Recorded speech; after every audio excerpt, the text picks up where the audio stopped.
Ya si anjing. Itu salah satu Gitu. pentingnya. Aku pengen minta penjelasan Mbak nih. Gimana menurut Mbak dengan stigma masyarakat, stigma lagi nih, stigma. Nama. Oh, Mbak Indah. Stigma.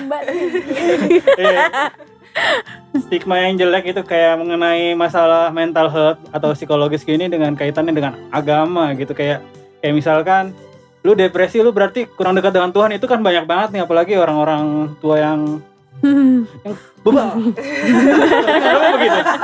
Kenapa gitu? Ini kayaknya pertanyaan pribadi. Pasti begitu. Oke, gimana ya? Gini, kita tantangan berikutnya, gue selalu bilang tantangan kenapa? Ya memang setelah pikir-pikir itu adalah kita hidup dalam asumsi. Iya. Gitu. Jadi kayak pasti lo begini ya gitu kan. Wah lu gila, lu kurus banget lu, lu pasti nggak makan ya gini-gini. Ya kalau emang bodinya emang misalnya kurus dari dulu, mau makan apapun gitu. Tapi benar nggak sih Mbak, depresi itu jauh dengan Tuhan? Ya enggak kan? Saya bilang gini, lu nanya atau lu mengafirmasi jawaban lu. ingin mencerdaskan. Jadi gini, gue nggak bisa bilang iya atau enggak, karena kita harus lihat penyebab dari depresi itu apa. Gitu. Jadi kalau penyebab depresi itu adalah misalnya lu berdoa terus tapi lu tetap depresi, berarti kan bukan masalahnya bukan karena lu nggak deket sama Tuhan dong. It's very two different thing gitu. Jadi very different thing gitu bukan masalah pasti atau enggak. Kalau depresi itu banyak faktor, makanya kita harus speak by data, speak by fact maksudnya. Si tanya, kamu depresi kenapa? Why-nya itu harus terjawab sampai intinya. Baru bisa tahu, oh oke, penyebab depresi kamu adalah A.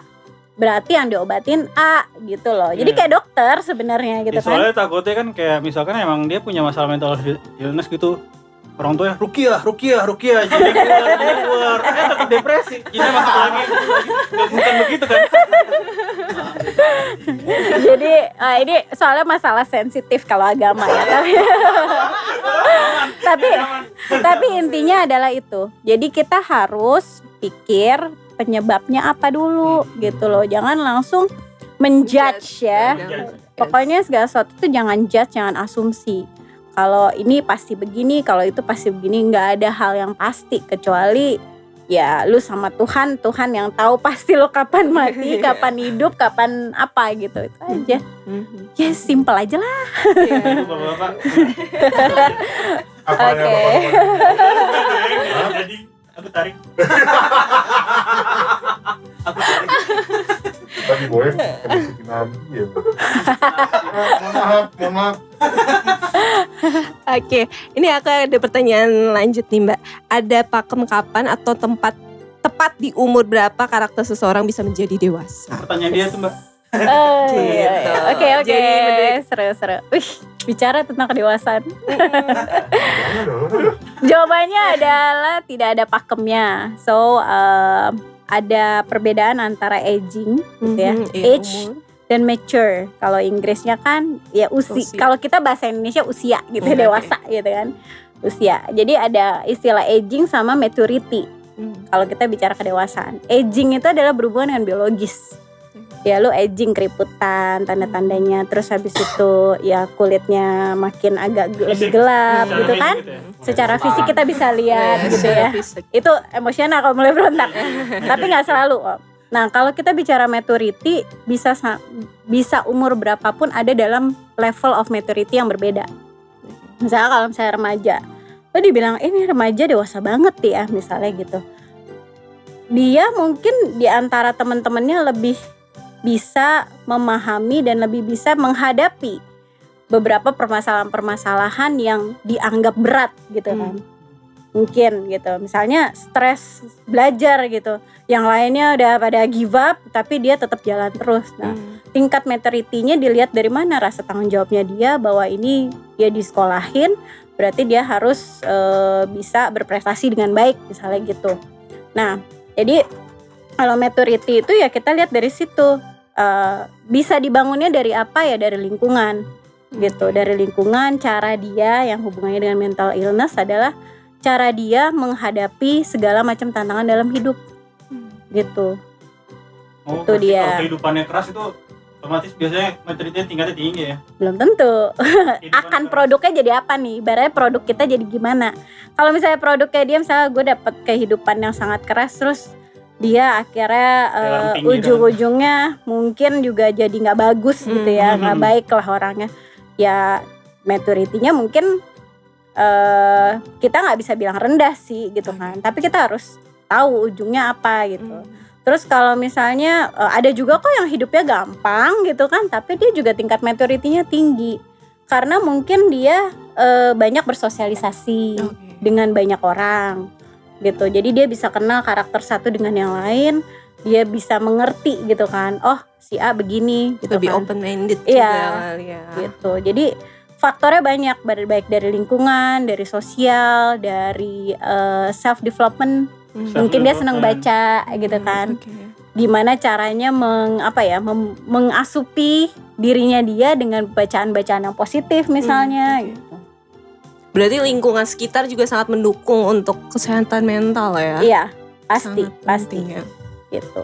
Kalau dari yang Mbak pelajarin dari ilmu psikologi gitu, bener nggak sih kayak kelainan dalam psikis seseorang itu bawaan dari lahir, DNA itu ada nggak sih?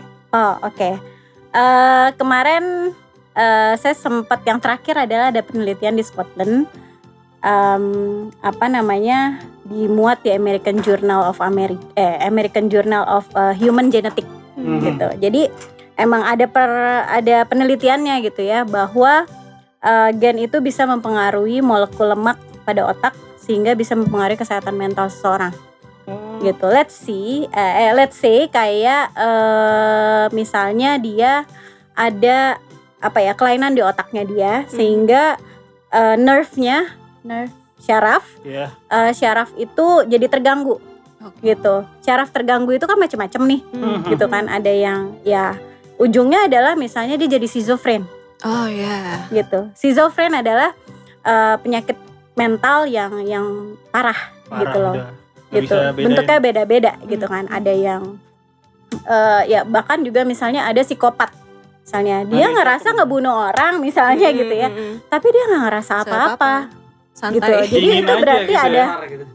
gitu kan, berdarah dingin ya katanya gitu ya. Itu mungkin ketika dilihat, ketika dia dicek ya, selain pasti orangnya diinterogasi, digali segala macem, juga dilihat fisiknya, ada yang salah nggak sih? Oh ternyata nih sarafnya mungkin terganggu, entah ada di otak itu kan ada lemak nih, gitu.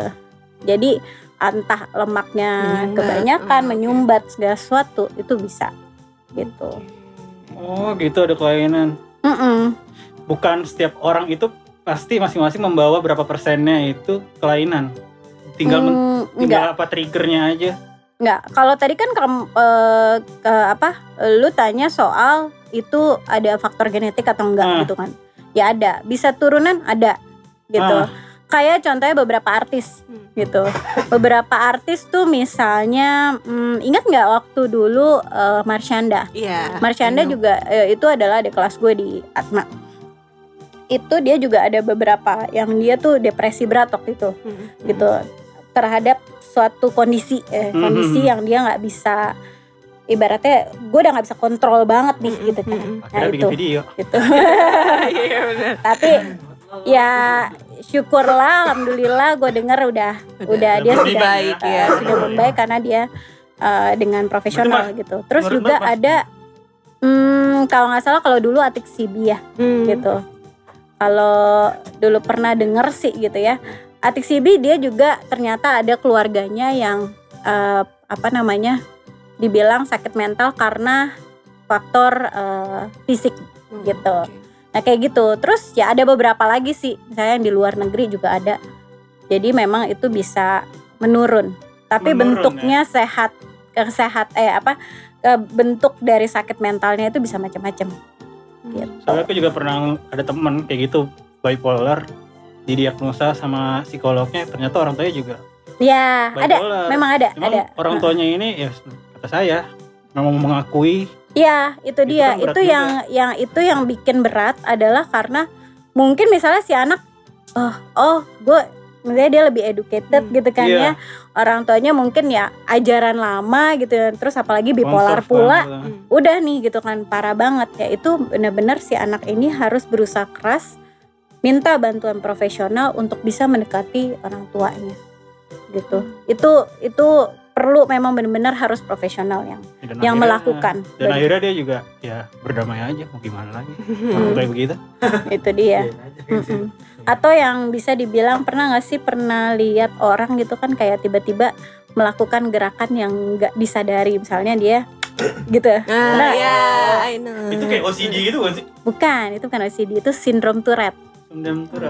Jadi ya, terus apalagi kalau dia udah misalnya dia lagi stres nih gitu, wah itu tambah parah gitu. Misalnya dia marah sama orang gitu kan, jadi malah kadang-kadang nih lingkungan yang misalnya kalau remaja begitu, dia malah diketawain temen-temennya.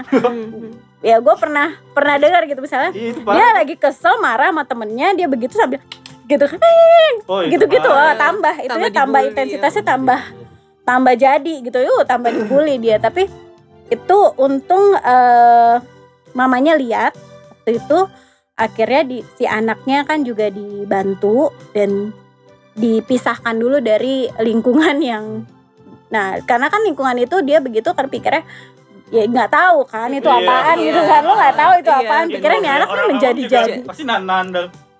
Iya tahu bilang, gitu. ini lo kenapa Apa sih? Nah itu akhirnya dikasih tahu gitu loh, kasih tahu orang tuanya, ngasih tahu teman-temannya, si A ada sakit, jadi tolong ya kalau lagi gitu dia itu nggak bisa dikendalikan, perlu diobatin, jadi jangan dibicarain ya, Iya. jangan diketawain ya gitu. Nah, akhirnya untungnya mengerti gitu. Untungnya. Gitu. Ayo Mbak Denisa mau nanya apa? Oke, aku boleh nanya lagi nih, apa dasarnya antara sosial media dengan penerima kerja kalau ditinjau dari sisi psikologi? Jadi kan kalau sekarang ini kan kalau misalnya kita interview nih Mbak gitu kerja, kadang suka ditanya di situ ditulisin gitu kayak Facebooknya apa atau Instagramnya apa, itu kayak diharuskan Apa sih hubungannya gitu? Apa sih hubungannya? Dan dasarnya apa gitu? Terusannya kepo banget. Apa mau follow-followan gitu? Kantor kok kepo gitu. Gue termasuk recruiter, kayak dulu gue HR juga di company, ada termasuk recruiter yang gue juga menanyakan kamu punya sosmed gitu. Tapi gue kasih tahu bahwa ada yang nanya ada yang enggak. Kalau yang nanya gue cukup menghargai dia gitu kan, kenapa Bu nenek sosmed gitu kan, nggak apa-apa gitu, saya pengen lihat aja gitu kan. Oh oke, gitu. Sebenarnya bukan kepo ya gue bilang. Kalau kepo itu kadang-kadang sesuatu yang kita pengen tahu tapi ujungnya nggak ada gitu, ujungnya nggak jelas. Nah ini ujungnya jelas. Sebenarnya kadang-kadang kan ketika interview lu cenderung untuk memberikan profil diri lo yang sebaik-baiknya, betul nggak? Gue juga, profiling lah. gue juga, gitu kan? Gitu. Gue juga dulu waktu gue interview gue coba menjual diri dong ya kan. Bener. Tapi again, kalau sekarang cara kita melihat gitu kan, apakah nih orang bagus apa enggak kan, intinya kita mencari kandidat yang bagus gitu ya.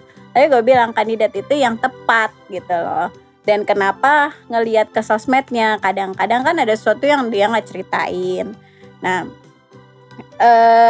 itu bahkan kalaupun enggak, gue jujur orang yang suka mencari nama itu, misalnya kandidat ini A gitu kan, coba cari Stalking itu penting. lebih kepada misalnya gue lihat LinkedIn-nya gitu kan, cara dia memposting, cara dia menuliskan sesuatu di dalam situ, terus cara dia merepresentasikan diri di sosmed ataupun di LinkedIn dan apapun itu, nggak boleh nyebut merek. Gak apa-apa kan? Belum profit juga. Iya, nggak boleh nyebut merek. Nah itu adalah sebenarnya gue mengakses, sebutnya mengakses itu apa ya? menilai apakah kandidat ini cocok apa enggak dengan value-nya company itu. Tapi kan postingan di sosmed random Mbak, maksudnya orang ya, kadang cuma juga pola random. yang gue pelajarin adalah pola. Oh, ada polanya. Karena setiap orang tuh punya pola. Oke, Gitu. beda-beda ya. Contohnya, sosmed siapa ya? Sosmed gue deh. Sosmed gue deh. Gue punya 2 sosmed, 2 account. 2 account, 1 sosmed misalnya. Satunya adalah untuk profesional, yang satunya adalah gue sendiri. Gitu. Di gue sendiri ya gue explore everything, baik jeleknya, baik bagusnya. Di profesional ya soal kerjaan doang gitu yang gue kasih lihat. Dari kerjaan itu, gue bisa lihat dong, lo kerjainnya apa aja ya.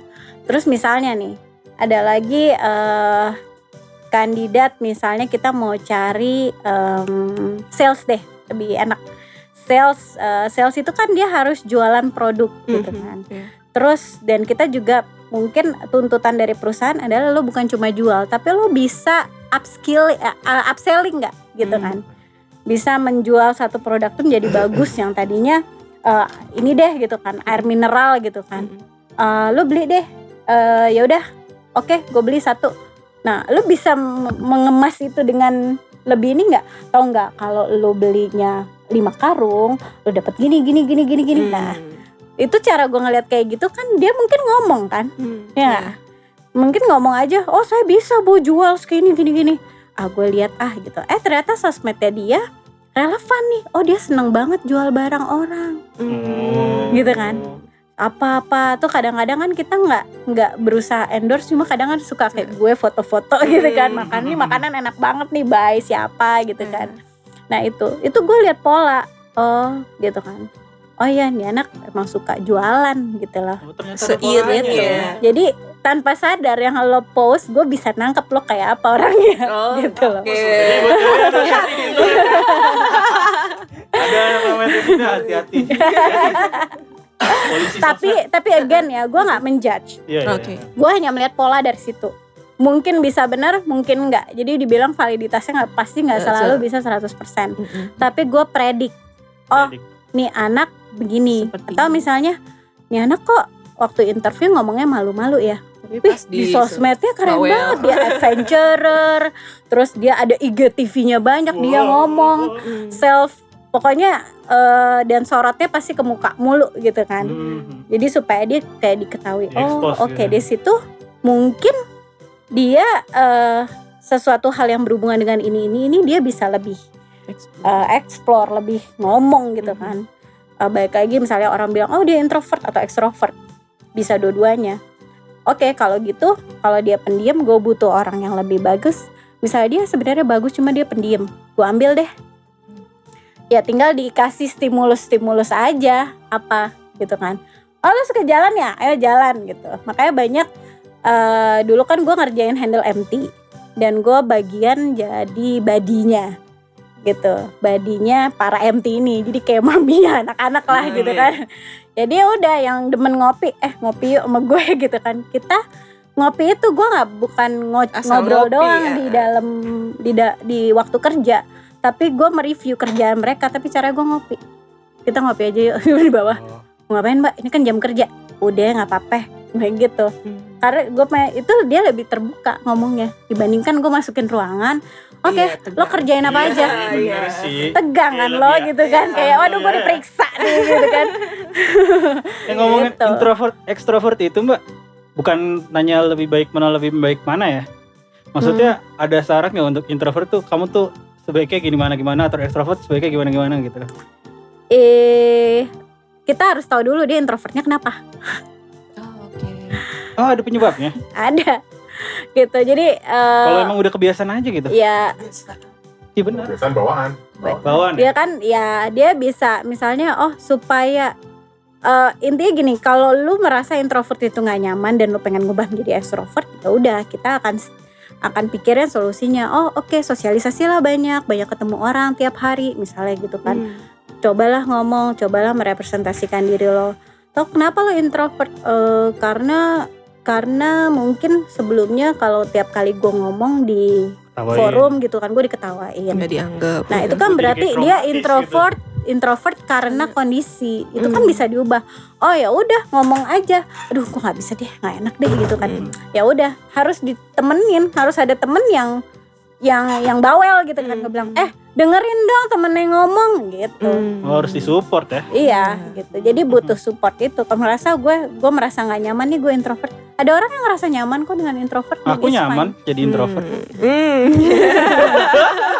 Ini aku pertanyaan pribadi aku nih Mbak. Pertanyaannya ini, psikotes di perusahaan-perusahaan itu emang sebenarnya ada kaitannya dengan mental health atau cuma perusahaan itu pengen nyari kondisi tingkat karyawannya itu bisa diajak kerja sama atau enggak, patuh apa enggak tingkat kepatuhannya, apa emang benar ada kaitannya dengan mental health? Bisa jadi bisa enggak. Jadi tergantung dari kriteria dari perusahaan itu dia cari apa dan cari profil karyawan yang seperti apa gitu. Tapi again balik lagi, kalau ibaratnya gini, secara general technical deh lo bagus gitu kan, lo jago banget analisa, lo tukang jualan segala macem. Tapi tapi lo bukan orang yang kolaboratif. Lo mendapatkan target sales lo itu adalah dengan main sikut sana sikut sini, lo ngebohong sana sini, lo ya pokoknya lo jadi orang yang nggak kooperatif lah di kantor gitu kan. Ya kan namanya kerja di kantor, lo mesti kerja sama orang dong. Nah itu kan bisa memicu kepada gangguan kepada orang-orang lain gitu kan, yang ujungnya pasti ya bakal berantem lah gitu kan, akan terjadi konflik dan lain-lain. Itu kan hal yang tidak diinginkan oleh perusahaan dan juga orang-orang yang ada di dalamnya gitu kan. Ya itu udah pasti secara secara tidak langsung bisa mempengaruhi baik kesehatan mental orang lain gitu kan, yang hubungan sama dia, juga kesehatan mental dia dong gitu kan. Wah ini masalah nih, lu nggak mau dong meng-hire karyawan yang masalah kan gitu. Iya pasti. Soalnya banyak banget kelolosan kayak tiba-tiba ternyata udah di-hire, ternyata dia pedofil gitu-gitu. Itu kasusnya sih sebenarnya sih jarang ya gue bilang ya. Termasuk jarang. Tapi gini, kita kan kalau interview nggak bisa ngelihat sampai situ. Nah iya gitu itu loh. ya. Jadi makanya tindakan again kalau misalnya emang sudah terjadi demikian, ya kita selalu berpikir pada solusi. Bisa jadi misalnya kalau benar dia memang dia pedofil gitu ya misalnya, ya dipecat atau gimana ketindakan dari perusahaan gitu. Berarti memang karyawan tidak sedalam itu, cuma Enggak sampai, ya makanya tergantung dari apakah ke perusahaannya apa dulu, terus kriterianya apa yang dia minta dari seorang karyawan itu seperti apa.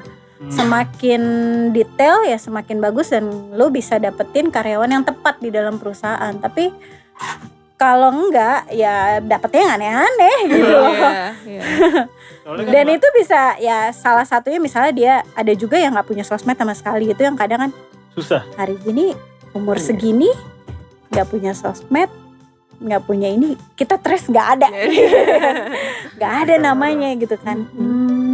Ya udah gitu kan, ya cari cara lain untuk misalnya kalau kita bicara keluarga misalnya, itu sih butuh yang namanya building rapport dulu nih ke kandidat ini, nggak serta merta satu kali ketemu bisa langsung selesai. Keluarga lu berapa, ini apa sih akhirnya nanya keluarga gitu kan, kepo amat gitu kan. Tapi kan kalau rekruter yang benar sih dia akan menanyakan secara objektif gitu. Kalau yang benar nggak kepo gitu ya. Gitu.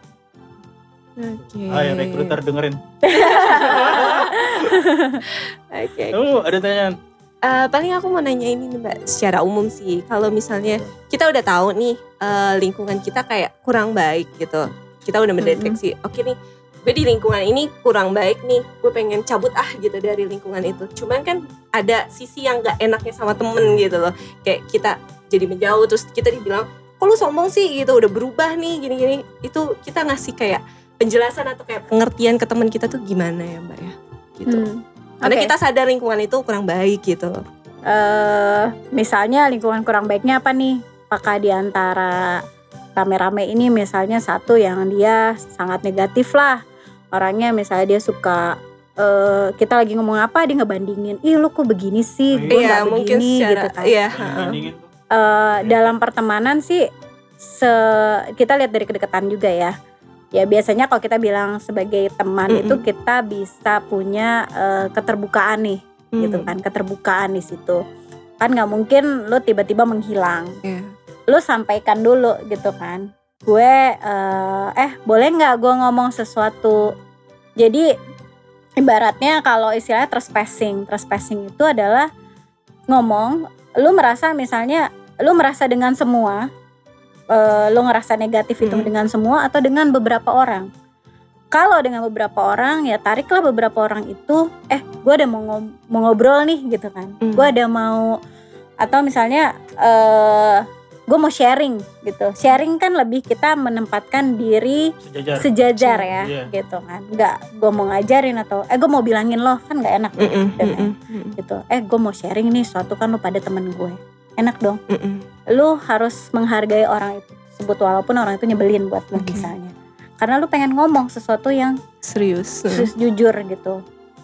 Nah ya ibaratnya kejujuran itu kadang-kadang pahit dan pedih, Bo. Tapi ya itulah akhirnya kalau kita bicara maturity, kedewasaan lo itu diuji gitu sebagai seorang teman. Nah, itu lo ajak ngomong, sorry nih, sebenarnya beberapa waktu lalu dan sampai gue merasa begini dan itu sampai sekarang, bro, sis, gitu kan. Sampai sekarang gue ngerasa nggak enak. Gitu kan, itu karena lo waktu itu ngomong begini. Mungkin temen lo itu nggak tahu kalau itu menyakiti diri lo ngomong gitu. Kalau lo nggak ngomong dan lo tiba-tiba pergi, akan menjadi lo yang menjadi korban ibaratnya gitu kan. Lo akan merasa lo jadi korban. Kok lo gini sih, sombong bla bla bla gitu kan. Itu lo mesti ngomong gitu. Oh aduh, ya elah misalnya gitu kan, itu santai aja kali, gitu doang kok lo mikirnya gitu banget apa? Sih gitu kan, lo baper banget sih. Nah again, ketika lo siap untuk ngomong sama mereka, lo juga harus siap dengan reaksi-reaksi gitu kan. Reaksi-reaksi itu misalnya dia bilang baper banget sih, gue bilang menurut gue cuma jujur aja sama perasaan gue gitu, gue nggak enak gitu. Kalau menurut lo baper ya udah, yang penting ya udah, itu kan reaksi lu untuk lu punya pilihan nih, lu akan terus baper atau lu ya udah kalau pikir baper tapi itu nyakitin orang, at least stop di gue, jangan ke orang lain. Oke, gitu. Terus kemudian kalau dengan dengan semua orang, ya lu panggil semua orang gitu. Jadi balik lagi kita ngomong dulu, so kalau kayak gitu misalnya gue rehat dulu ya gitu kan, gue ada yang mau gue fokus dulu nih sama kerjaan gue, sama sekolah gue, sama kampus gue dan lain-lain. Jadi kita tetap temenan, gue sayang sama kalian semua, karena itu gue jujur sama kalian gitu. Jadi ya udah, itu yang bisa lo kontrol. Kalau mereka misalnya dia begini baperan, gak usah lah, ya sudah. Maybe it's not your environment, gitu loh. Ya, lo bisa dapat teman yang lain. Gitu. Oke, sip. Aku punya pertanyaan lagi, Mbak. Ini perdebatan. Ada memanfaatkan untuk curhat deh. Ini perdebatan saya sama sepupu saya. Sepupu. Oh, lu dengerin sepupu juga. Dia baru kuliah psikolog dan sotoy-sotoyan sama saya. Dia perdebatannya gini. Dia bilang sifat seseorang nggak bisa berubah. Saya bilang bisa. Sebenarnya bisa kan, Mbak? Sifat seseorang bisa berubah. Bisa. Dari lingkungan, dari keluarga, dari tantangan hidup. Nah, gitu. Iya. Pokoknya kalau sifat dasar mungkin yang kamu harus ditanyain dia gitu. Kalau sifat dasar bisa nggak? Sifat dasar gitu. Misalnya watak gue keras. Karakter ya. Gue ngomong ngegas mulu gitu kan. Tapi gue ngegas dengan senyum misalnya. Gitu kan. Kawan kita ada kawan kita kayak nah, gue ada tantangan gitu kan. Gue misalnya gue sama kakak gue itu dia sama nih, udah sama bintangnya, tahunnya sih beda, cuma tanggal lahirnya sama gitu kan. Cuma karakter itu sama gitu kan, keras gitu. Karakter itu keras. Jadi mau kayak apa ya udah gitu pasti ngomongnya gas-gasan gitu ya, gaspol. Mau ngomong sambil senyum nggak ngegas gitu. Nah sifat dasar mungkin nggak bisa diubah, tapi gitu ya keras ya udah keras gitu kan. Emang udah modelannya gitu. Modelnya begitu gitu. Ada temen gue modelnya begitu ya udah.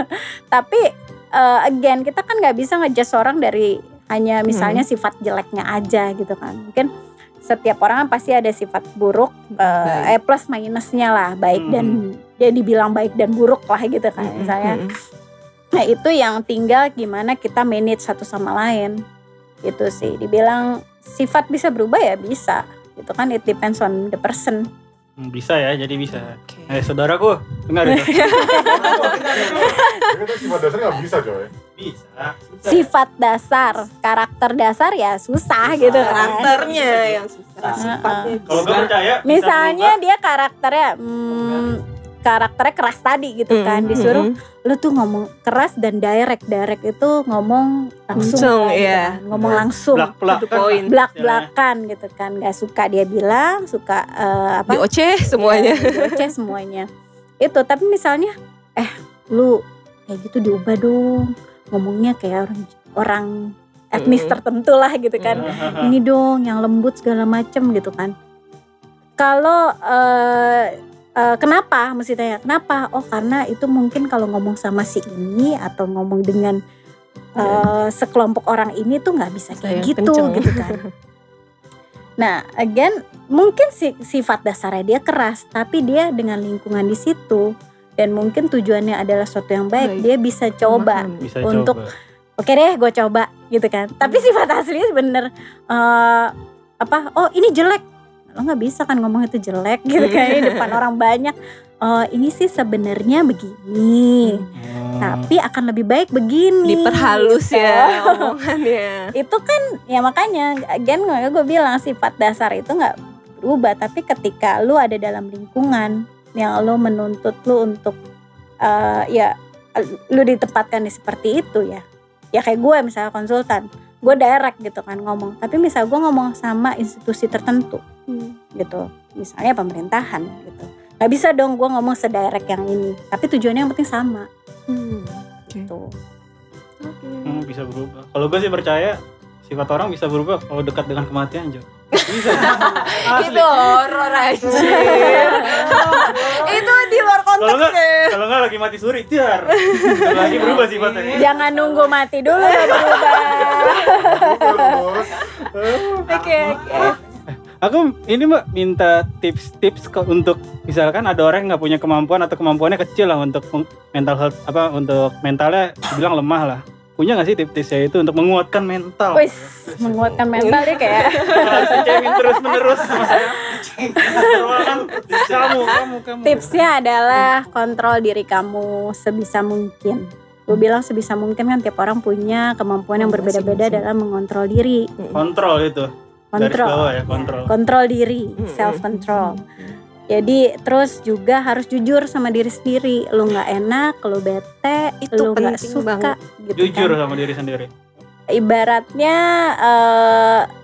itu kan gue bilang di awal adalah yang bisa ngubah segala sesuatu itu dari kita. Diri yang kita sendiri, bisa kontrol adalah diri kita. Gitu, kita mau kemana, kita mau ngapain. Nah itu pertama.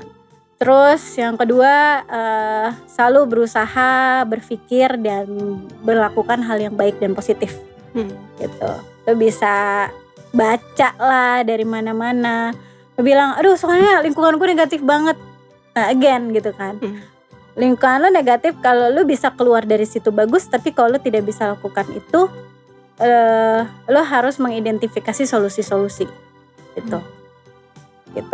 Terus ketiga adalah kita kan makhluk sosial ya, demen nongkrong. Dan banyak grup-grup, kelompok-kelompok. Makhluk sosial tapi kita juga makhluk individu Mbak. Gue bicara soal kita sebagai makhluk sosial. Temukan komunitas lo yang positif. Kayak gini nih, ngumpul-ngumpul podcast gitu kan. Ngumpul-ngumpul goes ya kan. Ngumpul-ngumpul apalagi ya ngomongin apa kek gitu kan, hal yang positif. Terus Misalnya kadang ada bully-bulian lah ya, masih itu Ceng-cengan. tetap ya ceng-cengan segala macem. Emang ceng-cengan termasuk bulian gak sih? Bisa ya bisa nggak? Kalau lu balik lagi, lu terbuka nih, kita ceng-cengan ini nggak, hati ditinggalin ya di kamar mandi misalnya gitu kan. Nah itu ya udah, itu kesepakatan kalian. Dan kalau ada yang again terbuka juga gitu. Kalau lagi yang merasa tersinggung ngomong ya gitu. Gue selalu bilang gitu. Kadang-kadang gue suka ngomong keceplosan misalnya. Ya kalau misalnya nanti ada yang menyakitkan hati kalian, tolong dibilangin ya. Atau gue juga misalnya, aduh gue gak suka deh lo ngomong kayak gini, langsung aja ngomong gitu. Terus kemudian baca, yang suka baca ya, baca buku yang positif. Kalau yang suka main game ya, game-game yang jangan yang mengarah ke tertentu gitu, kekerasan dan lain-lain. Terus kemudian set target buat lo sendiri. Lu akan merasa hidup lu ya sekarang gini deh, semua yang ngumpul ketemu temen-temen gitu kan, kadang-kadang kita ketemu kita suka show off sendiri kan. Betul. Masing-masing lu bisanya apa, lu bisanya apa, bisanya apa. Membanggakan diri kan. Nah it's okay gitu kan, membanggakan diri. Cuma dari situ kan artinya kan lu pengen lu itu punya nilai buat orang lain. Betul. So supaya nilai lu itu bermanfaat gitu ya, itu adalah lo harus set target. Set target buat hidup lo. Misalnya lo pernah gak sih mikir misalnya setahun lagi gue mau ngapain ya, setahun lagi gue mau jadi apa ya, gitu. Kayak ini misalnya ini ngobrol-ngobrol gini nih, kita ngalor ngidul segala macam, mau ngapain nih kita ya, gitu. Simple aja kayak gitu loh. Itu jadi harus punya target, terus aware terhadap ya dibilang remaja millennials yang keren sekarang adalah mereka yang punya jiwa sosial tinggi, yang punya nilai atau norma etika yang baik gitu kan. Nah itu lu punya self awareness gitu. Self awareness terhadap etika yang ada, lingkungan yang ada gitu kan. Selalu mengupdate diri lah intinya gitu. Terus terlibatlah dengan kegiatan-kegiatan yang tadi positif. Selain lo punya komunitas yang positif, ya kegiatan yang positif gitu. Misalnya sekarang kan teknologi banyak banget nih gitu kan. Terus juga hal-hal yang mungkin bisa mengasah mindfulness lo untuk bisa aware. Mindfulness itu ya itu tadi, lo bisa paham lo secara emosional gimana, psikologis gimana gitu kan. Ya kalau gue lakukan yang itu tadi, self meditation. Oh self gitu. meditation. Tapi kan itu, aduh gue mana bisa kayak begini. Gimana sih? Ya self meditation gitu? Enggak, itu benar-benar kita full conscious, tapi kita bawa misalnya mengafirmasi diri kita nih gitu. Misalnya orang yang suka memandang dirinya rendah dibandingkan yang lain. Misalnya aduh dia lebih cantik daripada gua gitu, suka membanding-bandingkan. Dia ya bisa lakukan misalnya ya self meditation itu adalah afirmasi diri. Saya cantik, saya bahagia gitu. Saya ini itu ada bahkan ada yang sampai depan kaca. Dia harus melakukan itu. Di depan kaca. Nah, saya kira gitu. Tekniknya tuh kayak duduk sila, merem kayak biksu-biksu di Tibet. Yoga, yoga, meditasi. Ada yang seperti itu kan beda. Itu beda. Ada yang begitu, ada yang afirmasi tadi. Bahwa yang tadinya dia ngerasa aduh kalau gue males nih ngumpul, tapi gue seneng ngumpul. Masih ada kan yang temen yang dia diem aja gitu kan. Terus kadang-kadang dia pemalu banget ya apa, makin dia makin cek-cekin gitu kan. Nah itu kan dia bisa lakukan kayak self afirmasi tadi gitu. Afirmasi. Aku baik, aku apa itu ada kayak gitu, latihan itu ada. Gitu. Tapi intinya ya lu yang tahu kondisi lu, karakter lu, kesukaan lo. Misalnya gile gak mungkin kali gue self meditation yoga gitu kan.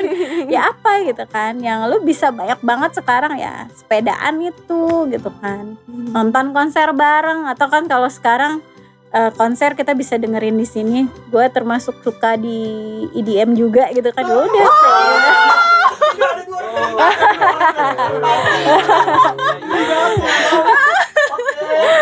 Oke. Ya tinggal pasang gitu kan udah di rumah. Seneng sendiri ya. Iya. Bahagia loh. Tukar ke WA aja. Jangan party bareng. Iya benar. Udah partinya di rumah ya. Sambil bawa minuman di kamar. Aduh, salah. Oke. Nanya boleh nih. Boleh. Gimana? Lanjut aja nih. Oke, lanjut. Tadi bicara tips yang saya target. Jadi kita sebelumnya pernah ngebahas tentang quarter life crisis, Mbak. Apa? Kita pernah ngebahas quarter life crisis. Oh, Oh oke. gitu kita. Quarter life crisis kan dianggap sama beberapa, ada teman kita menganggap quarter life crisis itu sebuah fenomena yang pasti akan dialami sama anak-anak di usia 20 sampai 30 30 tahun maybe, I don't know. Nah, yang jadi masalah dia kan dia terbentur antara idealismenya dia dengan realitanya dia punya impian apa, tapi dia harus apa namanya, harus sebentur lah dengan realita yang harus dia jalanin gitu. Nah, sampai akhirnya dia kayak ngerasa dia kayak udah nggak tahu nih dia mau ngapain lagi. Dia udah nggak tahu dia ngapain lagi, akhirnya dia cuma sebatas dia mengikuti jalan aja. Nah, terus waktu itu pernah ngobrol sama saya, sama kita juga, sama gue juga. Gue bilang gue pernah ngalamin itu juga, cuman akhirnya gue berdamai dengan keadaan kondisi gue sendiri. Benar, yaudah mungkin emang ini udah jalan gue, tapi dia masih menolak itu. Dia menolak kalau misalkan dia harus mengikuti yang harus dia jalanin sekarang. Nah, maksudnya dia sampai nanya, apakah sebenarnya quarter life crisis ini harus dicari solusinya atau hanya sekedar berdamai dengan dirinya sendiri? Good question. Mantap. karena kita mengalami. Ya gue juga pernah ngalamin gitu kan, gue mau ngapain, mau kemana gitu kan. Maksudnya itu kan satu tahapan kehidupan yang kita alamin gitu, yang kita harus alamin. Itu yang akan membentuk kedewasaan kita kayak gitu. Jadi tentu pasti harus lu cari solusinya gitu. Misalnya ya tapi lu jangan memaksa diri jadi ini harus ada solusinya, harus ada. Nah itu makin bikin lu nggak mentok, lu nggak kepikir apapun. So kalau pada saat itu adalah lu live dalam certain time gitu, dalam waktu tertentu ya lu live it aja dulu gitu kan. Lo mau seneng-seneng kek, mau jalanin lo yang lo pengenin, ya udah, tapi lo harus ingat bahwa lo punya timeline itu. Ada target gitu Lo ya. punya sampai kapan lo gitu loh.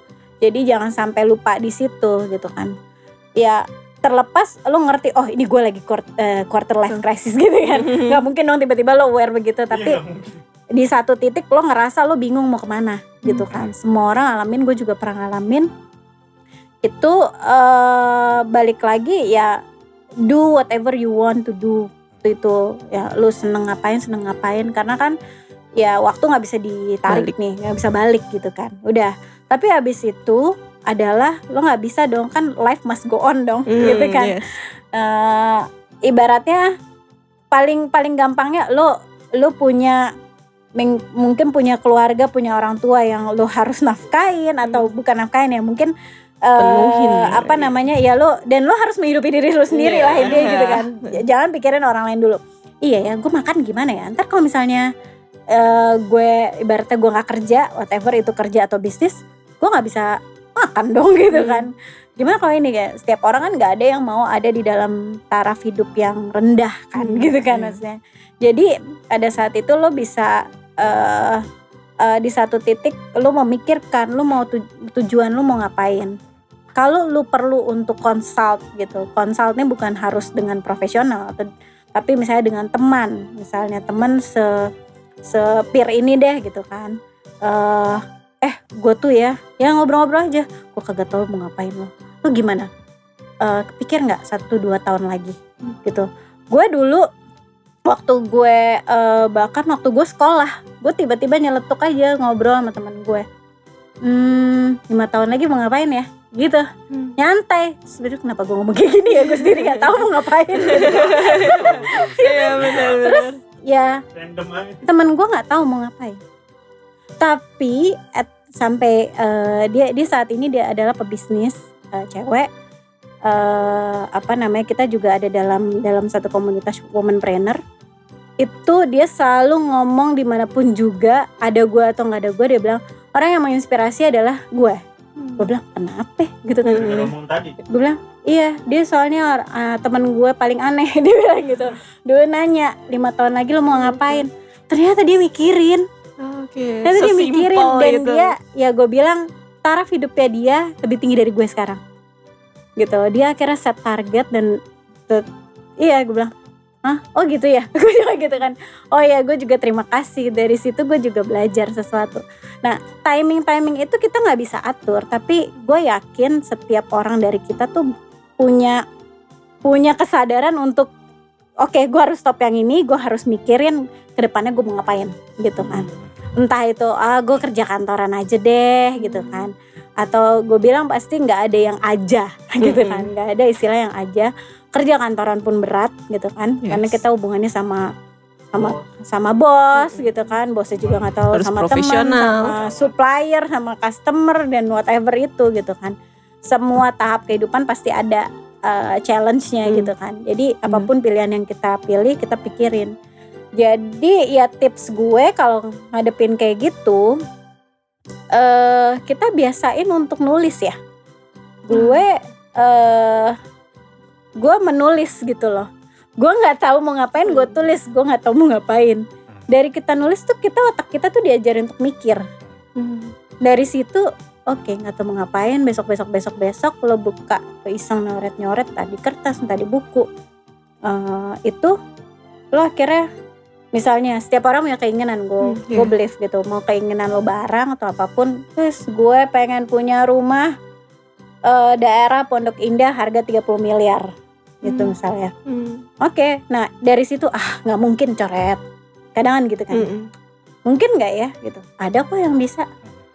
Ada teman gue yang bisa dengan dia hanya menulis itu. Nah itu yang akhirnya kita juga ada satu project yang kita lakukan, namanya itu one of the self meditation adalah lu nulis. Salah satunya untuk nentuin target hidup lo. Gitu loh. Nulis aja apa aja ya? Nulis, lu tulis. Kan orang bebas dong punya mimpi gitu kan. Tidak ada judgement di situ, nggak ada lo mau tulis lo punya istri 5, nggak ada yang judge lo kok, bebas. Lo mau punya mobil Lamborghini, terserah, tulis dulu. Baru dari situ diarahin, oke, lo bener-bener mau nggak hal itu. Kalau lo bener-bener pengen mau Lamborghini, lo harus cari tahu cara dapetin Lamborghini gimana gitu. Nah itu yang karena apa? Potensi orang tuh gede gitu loh. Tuhan tuh udah nyiptain kita tuh udah luar biasa dengan segala itu. Karena ada assessmentnya. Gue ikut satu assessment di mana ngelihat potensial gue. Yang gue kerjain sekarang sampai kayaknya aduh gue ngos-ngosan juga gitu kan. Itu gue hanya 40% dari potensial gue.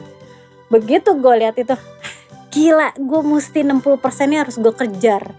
Kalau gue gitu kan. Ada kan yang oke deh, gue 40 berarti mungkin gue naikin lah 60% gitu. Karena setiap orang punya pilihan beda-beda. Ada yang puas dengan 40%. Yes, betul. Ada yang 40% oke lah. Yang 60%-nya ntar aja deh gitu kan. Ada juga yang kalau gue ya gue ngegas gitu kan. Gue selalu ingin push gue punya limit gitu loh. Sekarang gue bisa begini. Kira-kira gue bisa begini lagi gak? Gue bisa begini lagi gak? Gitu. Nah tiap orang punya pilihan beda-beda. Satu lagi. Oke. Melanjutkan, nggak terakhir juga kalau saya nanya aja. Mumpung.